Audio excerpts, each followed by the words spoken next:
रेगिस्तान हमेशा खाली नहीं होता। कभी कभी वहां कहानियां दफन होती हैं। ये जमीन कभी आबाद थी, यहां हंसी गूंजती थी, यहां ख्वाब बसे थे।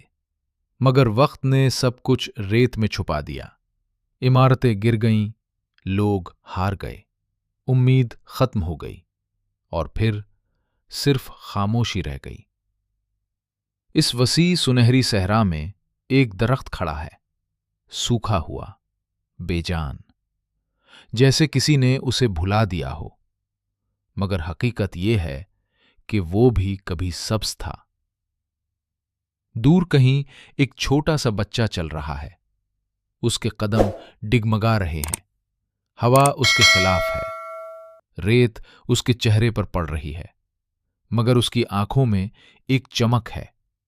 हाथ में एक छोटी सी बोतल जिसमें चंद कतरे बाकी हैं। ये कतरे उसकी अपनी प्यास के लिए भी काफी नहीं, मगर वो फिर भी चल रहा है। क्यों? क्योंकि उसे यकीन है कि अगर एक जान बच सकती है तो दुनिया फिर से जिंदा हो सकती है। वो गिरता है, रेत में चेहरा छुप जाता है। एक लम्हे के लिए लगता है कि वो भी हार जाएगा, मगर नहीं, वो उठता है, अपनी आखिरी ताकत जमा करता है और उस सूखे दरख्त के पास पहुंच जाता है।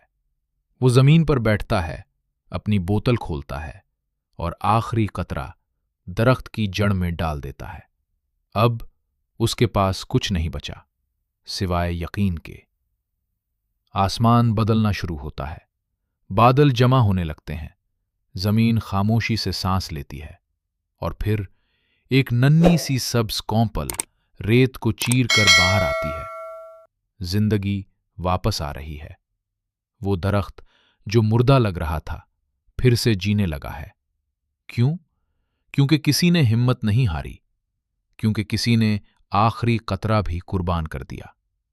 याद रखो, रेगिस्तान हमेशा नहीं रहता। अगर एक बच्चा अपनी प्यास कुर्बान करके जिंदगी वापस ला सकता है तो तुम क्यों नहीं? अगर उस सूखी जमीन में फिर से सब्जा आ सकता है तो तुम्हारी जिंदगी में क्यों नहीं? कभी कभी दुनिया को बदलने के लिए समंदर नहीं चाहिए होता, सिर्फ एक आखिरी कतरा काफी होता है। हिम्मत मत हारो, क्योंकि तुम ही किसी की आखिरी उम्मीद हो।